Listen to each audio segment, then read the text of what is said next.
Welcome to Kittyloaf Plays. Today I'm playing Kerbal Space Program 1.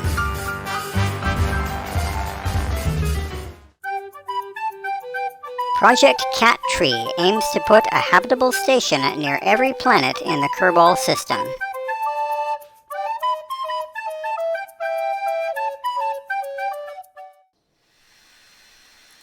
Alright, so the mission today is to put a space station around everywhere. The mission today is to put a space station around Kerbin and a space station around Minmus. The goal is to put space stations around all the other planets and whatever moons we feel like, but mostly planets.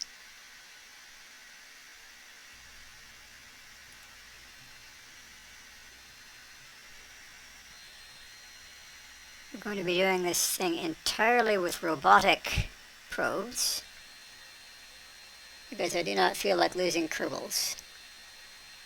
But we will have space for actual Kerbals, no problem. So, the first thing is our low Kerbin orbit space station, and because we're just to look around near Kerbin, we haven't quite gotten the hang of nuclear rockets yet. So, where is...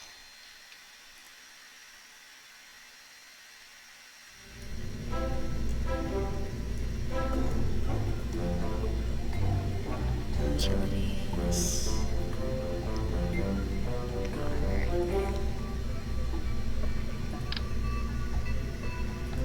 Because this is a relatively modest station, it's just going to have a 4-person module.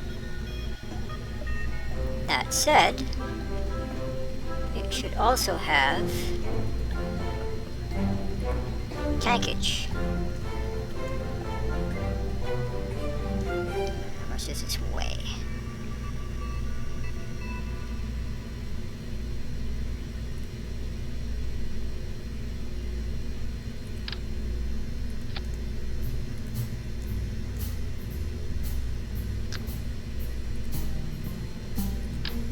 Big gyro right next to where the tank's gonna be.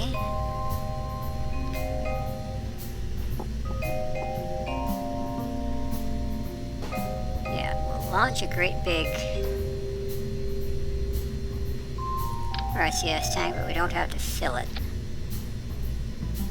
That weighs as much as our entire ship put together.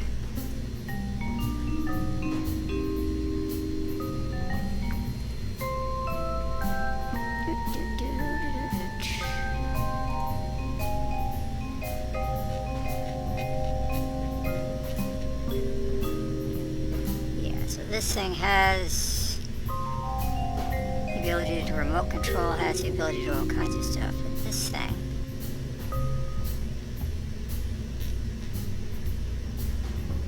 also has most of the abilities.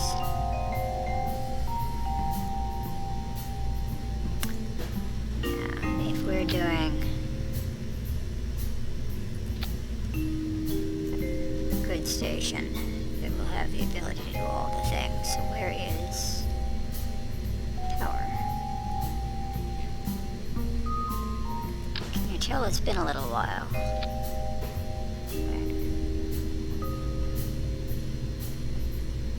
Yes, they're relatively low tech, so we don't need to have ridiculous battery power.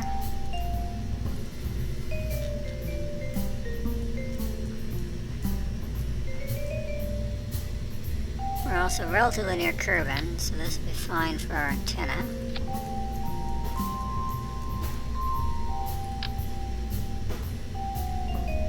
And it may just be me, but I found that having a nice big "this side is the front" indicator helps me.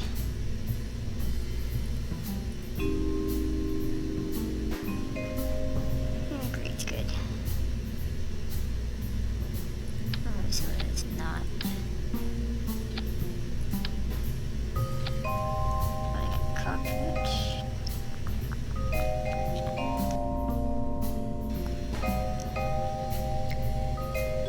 Alright, so this does not have to be completely full. We can launch it partly empty. because this is intended not just as a space station but also as a fuel depot, we're going to want a great big connector on the top for tankers to connect to, in addition to our smaller connectors for passenger craft, utility craft, etc. Let's see here. We don't want to go crazy.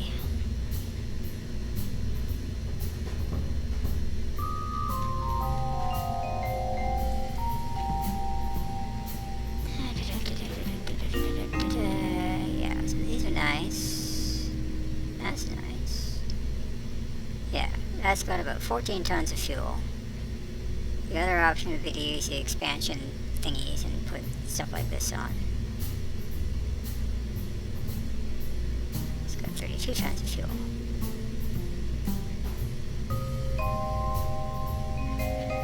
You know what? Let's start modest.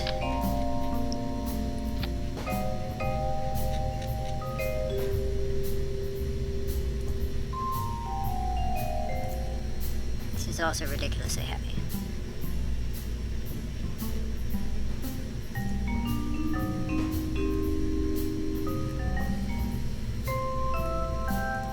Much better.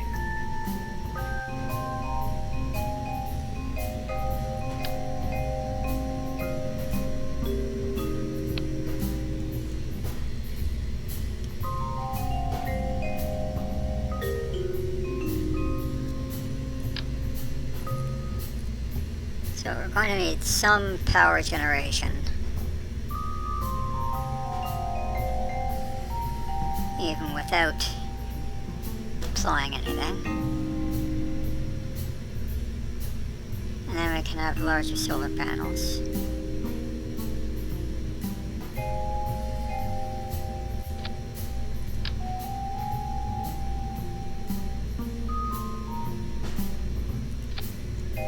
That's my way of room for them.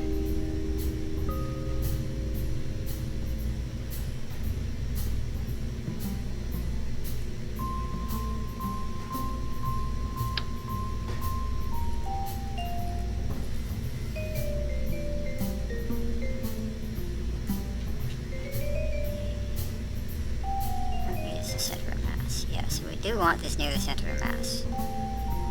Otherwise, when you dock, things tend to get wobbly.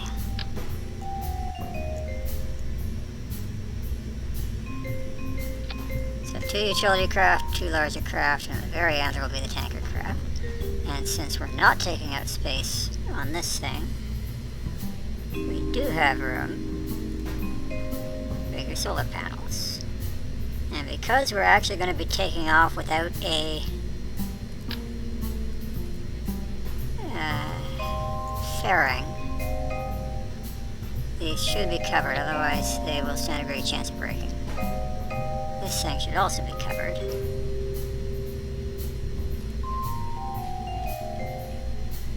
Because you can do that.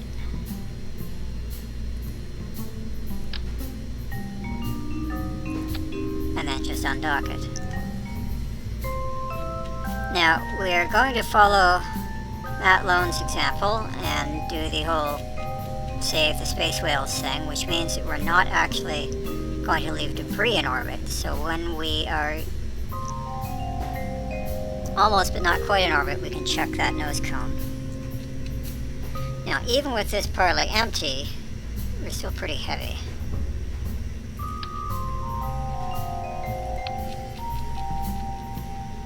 Now, when we're in orbit, we're going to need relatively low thrust engine to keep us in place. Where's the poodle? Poodle's actually a terrible idea, I think, because its thrust to weight ratio is way too low.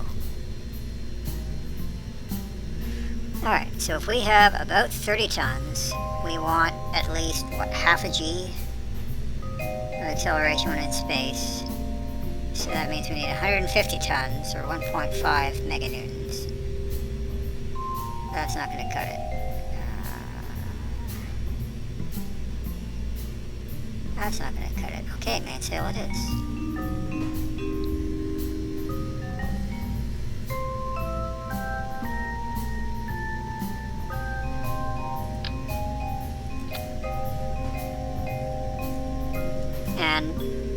get our more distant version of this out, we actually do want about 2 kPa. Okay, if we're not using this for circularization, then we actually can do poodle. I know I'm going to regret this. That keeps us down to 32 tons. We have a nice big decoupler. Make sure we are not cross-feeding. Good. And this is our upper stage. Our third stage. It will take us to Minimus for the Minimus version of this satellite. And it will take us... well, and it will have reserve fuel sitting there in orbit for our low Kerbin orbit version. And since center of mass is moved, let's move that down a bit. I cannot stress enough that you want docking ports to be in line with the center of mass if you can.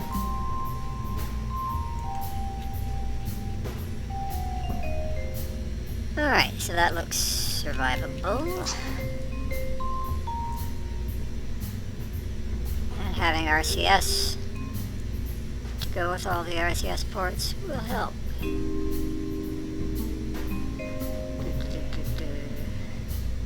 Okay, yeah, these are the big ones. And do not put the RCS right at your center of mass, put it way in the heck away from your center of mass.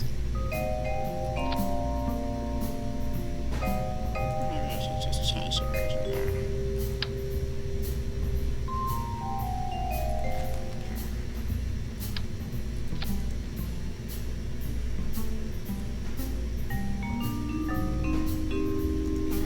Those are slightly heavier, but considerably less of a pain.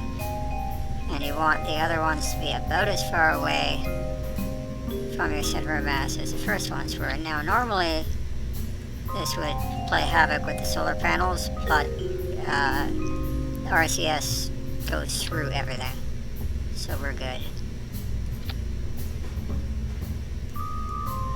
Alright, we have generating power, storing power, control without Kerbols, control with Kerbols. Nice gyro. Yeah, I think that's pretty good.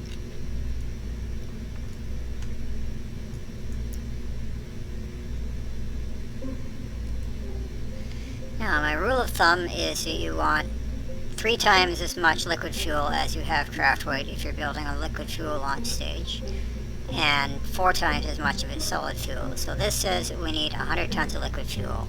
That's gonna be fun. Well, mixed fuel and oxidizer. Alright, these are only... oh, this is going to be horrible.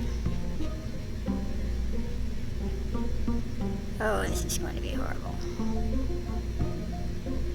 That says that if we were really doing this, we should launch this empty and then fuel it up.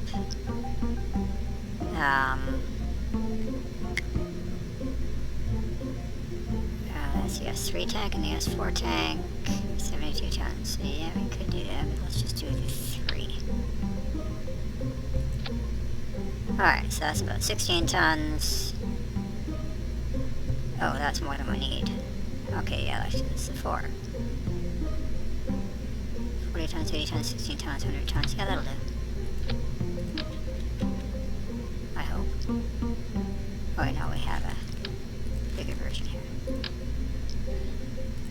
There we go. And we have extra delta V from our upper stage anyways, so we should be alright.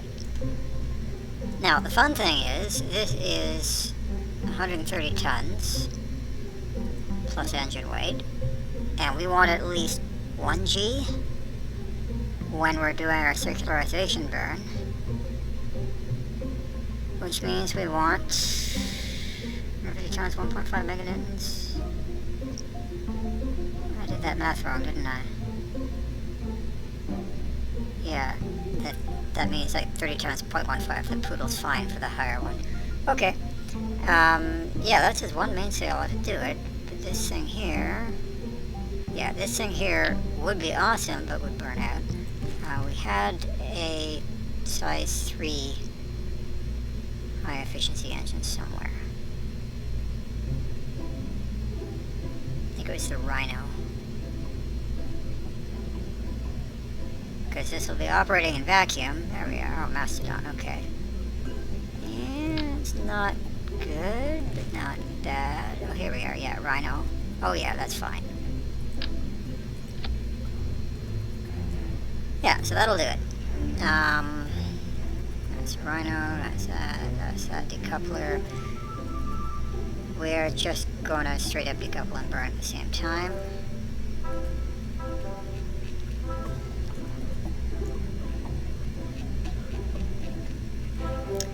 Right, now the other thing to keep in mind is that we're going to want RCS, and ideally gyros. Having 2 gyros with anything flexible in between them is a great way to have the Kraken eat your ship. But what we can do is put a boatload more RCS thrusters down the bottom. And these are, again, notice that the center of mass has changed a bit.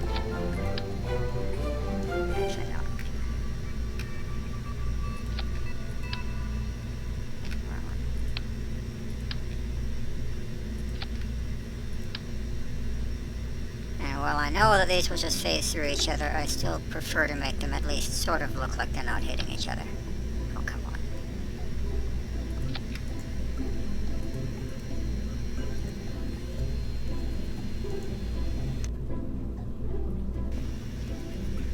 Now comes the fun part. Yeah, so those are roughly balanced against center of mass. We're good for that. We have 140 tons of craft, and we need 4 times that in solids to chuck this thing up. It can be done with liquids, it's just really not fun. Oh, that's right, this thing was a straight up liquid booster.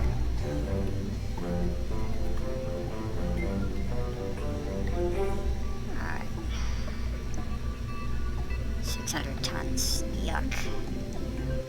I don't think we can do it.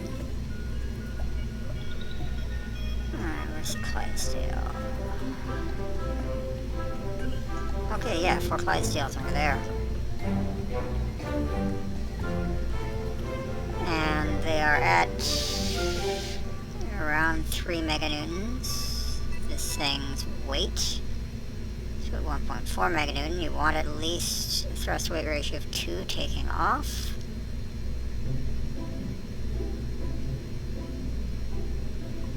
Oh right, it's silly me, we're gonna have like an extra stupid, we're gonna be 700 tons. So we want at least 14 meganewtons total. These things are 3 meganewtons. So we may actually want 6.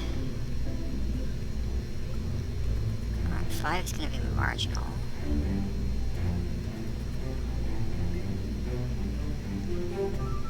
If we're at, okay. We need 8 of these, we can't fit that. Alright, 4 of these it is.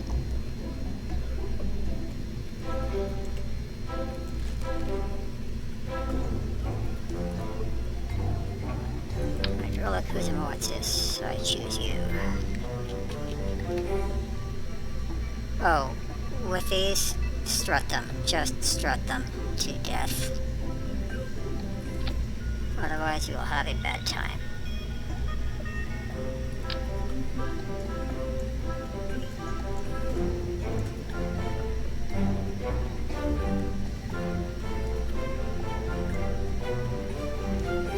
Sit there. You're not clipping into anything, that's good.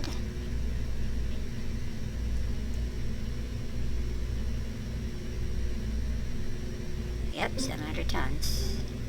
So this will actually be a slow takeoff, which isn't good,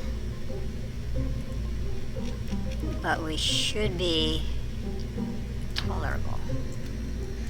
Now it's tempting to strut up here, but this is connected through a wobbly bit, so we're going to strut down here.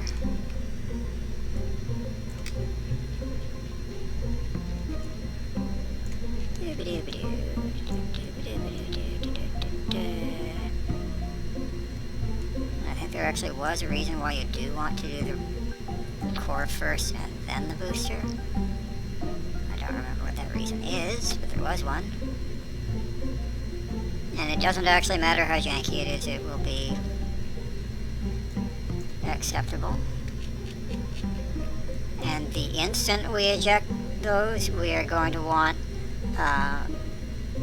this thing going, so that we are not sticking around these tumbling boosters. People normally use separatrons on top, but I find just don't be there works acceptably. Naturally, I will find out that I'm wrong, but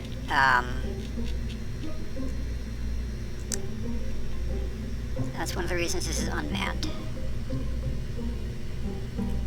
The other thing is you do want fins. And for something this big, you're going to want some pretty big fins. I've actually had ones where I went full spaceplane wing, but no. These are your bog standard ones. Yeah, almost certainly not, but we can check. No, center of thrust, center of pressure. Well, that thinks it'll be stable. Let me add some more, just because.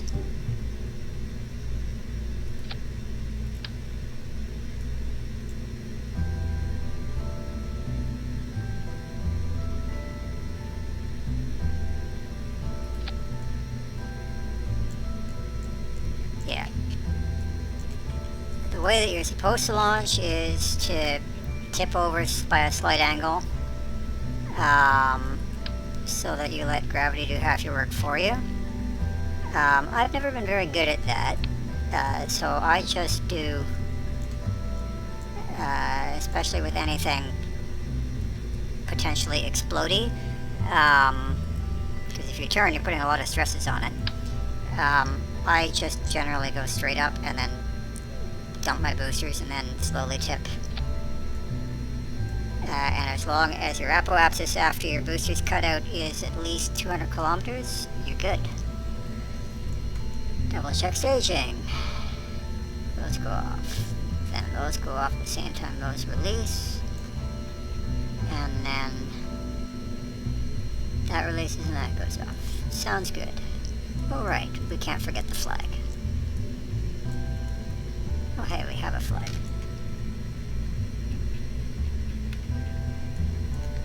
Do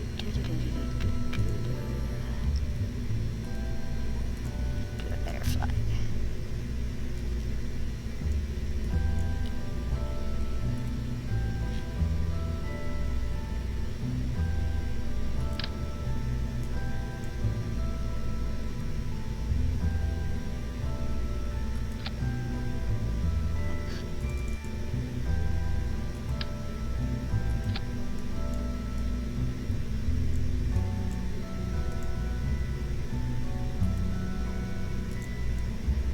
Looks about right.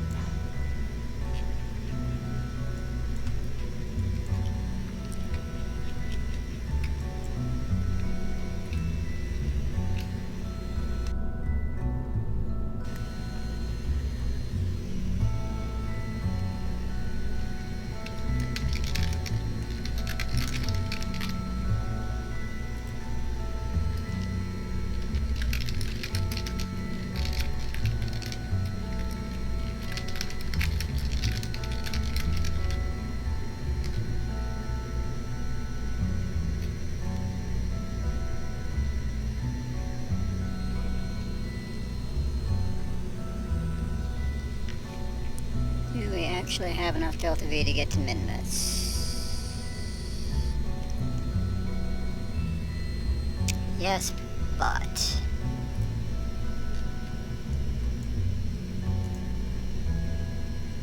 oh right, the reason why our delta V is only 0.8 kps is that the Poodle engine is absolutely terrible at atmospheric level, or sorry, at full atmosphere, and it does these calculations at full atmosphere, so we need to multiply it by like 2.5 over 0.9 or something like that. So yeah, we have plenty of delta V.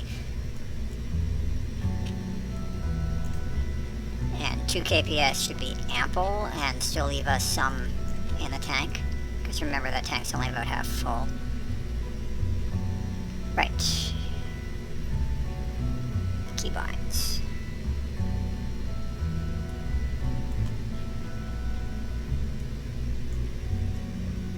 I normally have a few standard ones set up.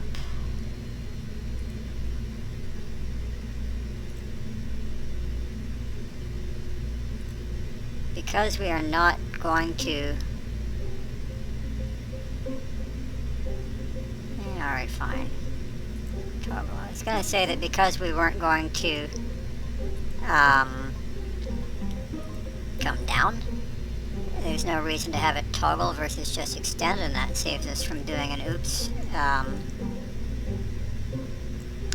And 2 is normally my payload bay toggle, even though we have no earthly reason to open that. I think we're good.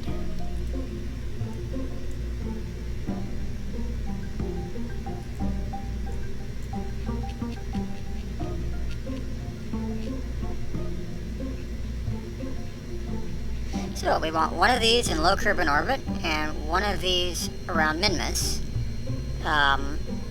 But before we go out to Minmus, well, no, it'll be okay. I was going to say we would want communications satellites up, but as long as we can see Kerbin, we can do a burn. So as long as we're not trying to do our insertion burn behind Minmus, we should be okay. Now let's watch this thing explode.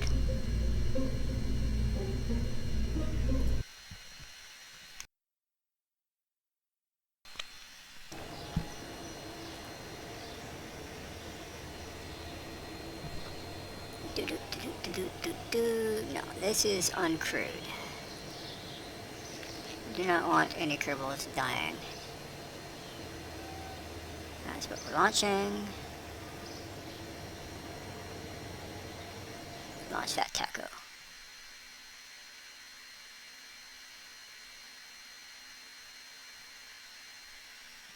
And we're also going to find out that I don't remember the controls, but that's fine. We have unlimited budget.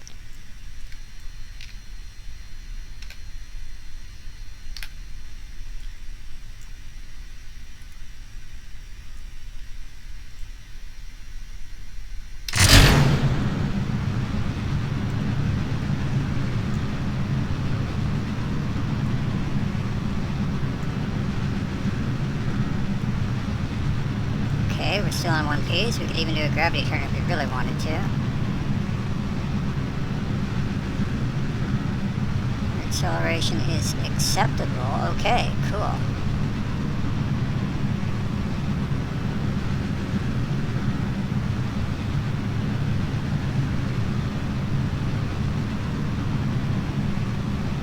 Our apoapsis is nothing to write home about. We still got more than half our fuel left, and we've pushed through the thickest part of the atmosphere.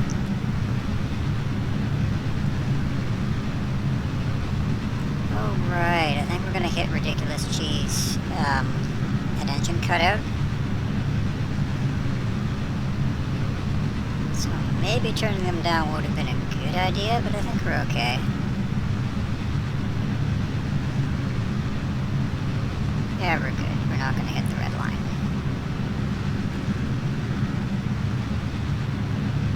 And as long as our apoapsis... Well, we're going to be well above the atmosphere, and we have an okay thrust-to-weight ratio for our next stage, so it doesn't have to be 200. 200 is high enough that you'll get enough hang time that even a relatively weak engine will do okay. Now, you'll notice that I did not turn on RCS. That's because these engines will gimbal, and if you have the two of those fighting each other, you're going to have a bad time.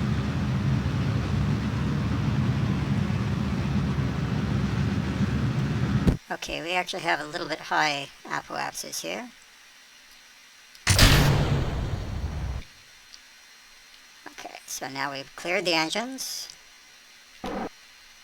Engage and disengage SAS, engage RCS, tip over. So we're getting into an equatorial orbit. You've got plenty of time, because we're going to sail all the way up to 300 kilometers rather.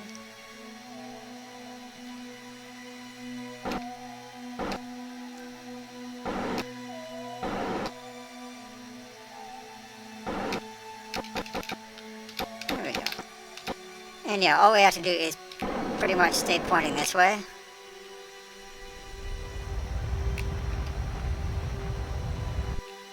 Actually, before I do that, let's just check this.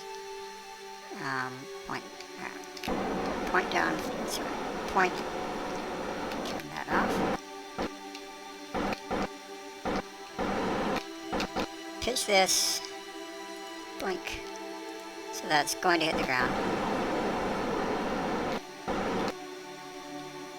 Tip back up.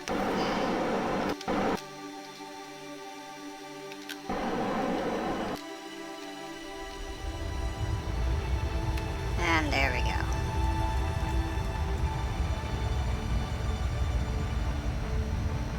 Yeah, and just keep pointed this way and we're good. We will eventually need to twiddle things a bit, but we can worry about where we're pointing after we've circularized at 100.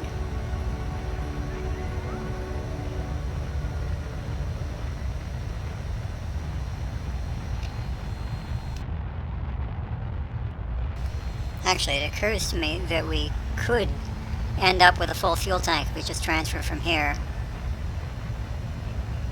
I think the decoupler prevents that, though.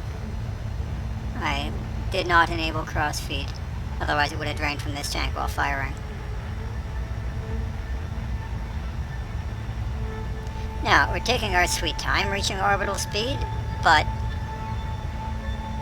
that's acceptable.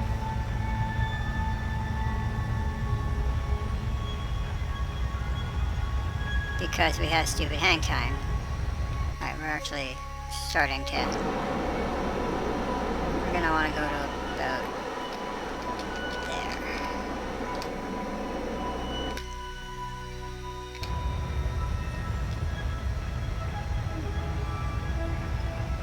If our apoapsis starts climbing like way high or way fast, then we're thrusting in the wrong direction.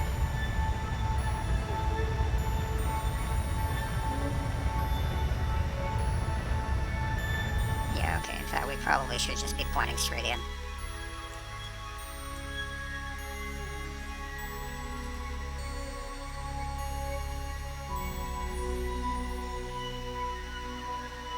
I've noticed that it tends to go off instead of going straight towards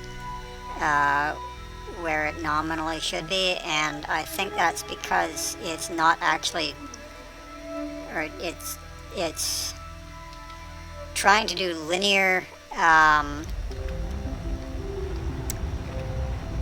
shortest path in linear coordinates instead of in true spherical coordinates. Okay, there, good. We're trading off apoapsis versus periapsis here. That is exactly what we want, and as soon as our periapsis hits 100, we can stop.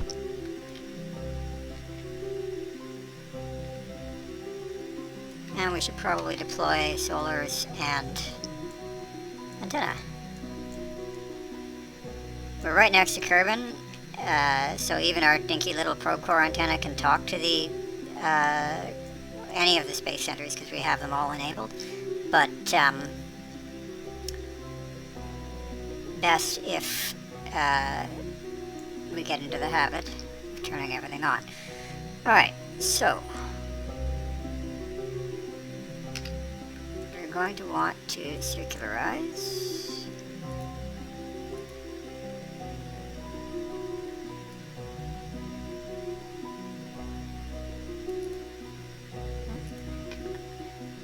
As soon as that starts moving, it means we're done.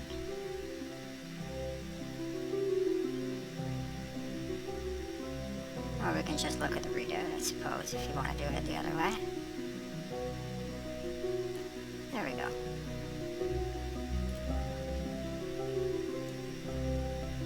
Okay, negligible burn time, so we don't need to worry about when we start this.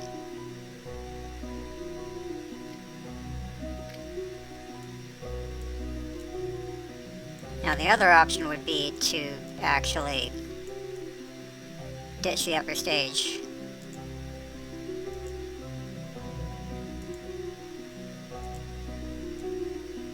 But for now, I think we can just wait.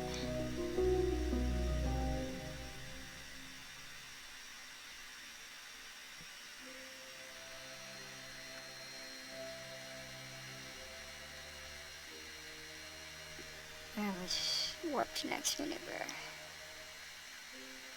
Right, map screen, duh.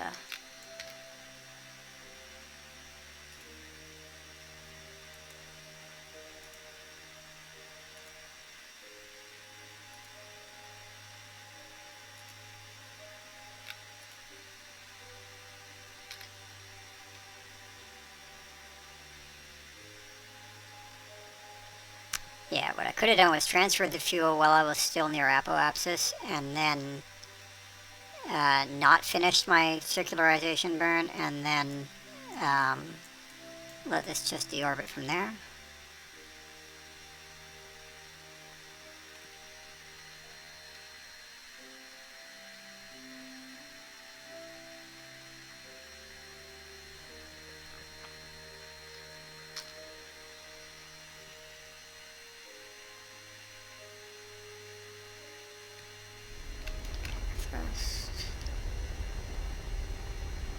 And set this to not follow the node, because otherwise we're going to be wandering in a random direction at the very end of it.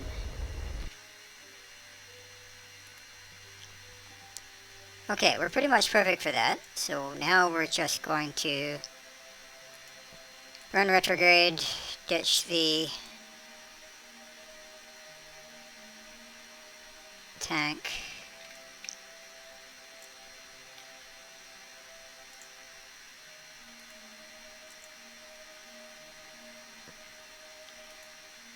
Okay, yeah, we can't. Okay. Darn.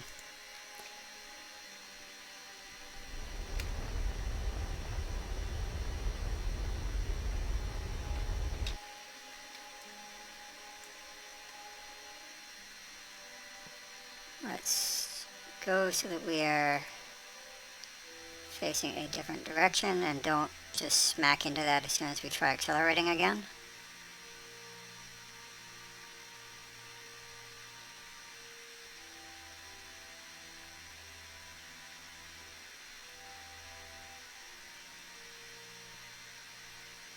And hooray, we are going to avoid upsetting the space dolphins with our space debris.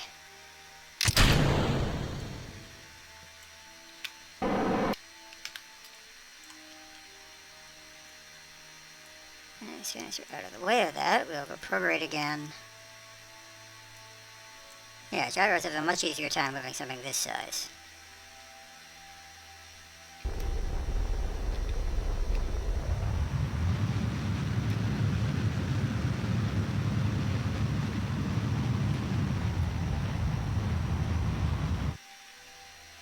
We want to be slightly out, I think.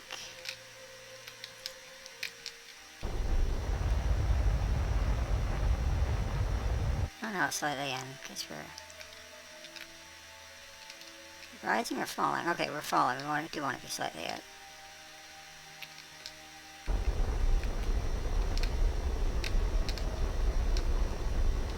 Okay, I fail at orbital navigation, so we're just going to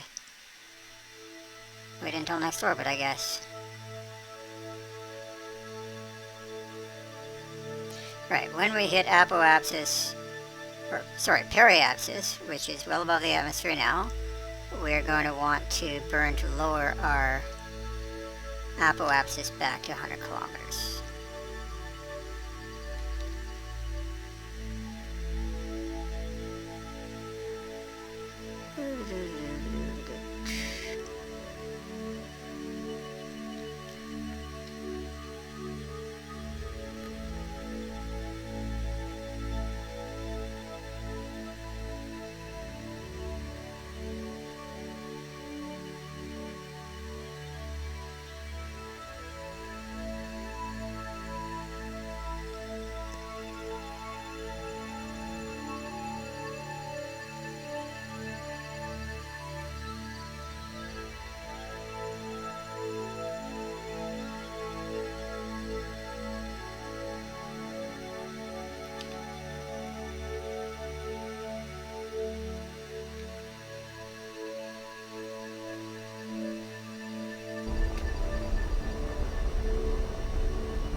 And when we get to apoapsis, we're going to be burning in this direction, in fact, to raise our periapsis again.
Success. We are now in low Kerbin orbit, 100 kilometers, pretty much equatorial.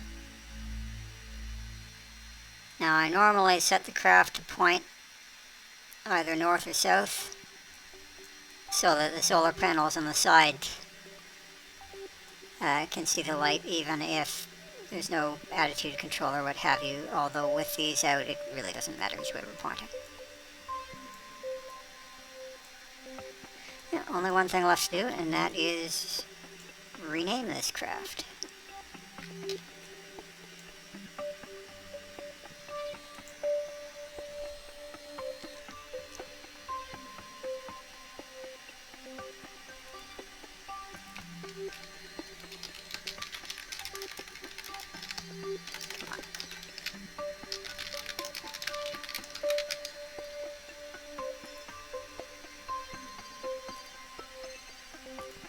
And we have to redo all of these things. In fact, I will set this to higher priority so that when we have stuff docked, it doesn't mess with the name.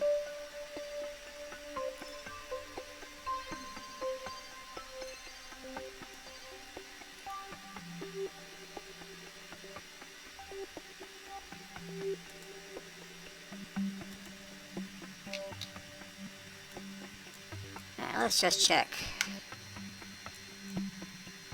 Excellent. With Paw Print Station 1 in orbit, the Kerbols have a way station for exploring in space. Stay tuned for our next episode.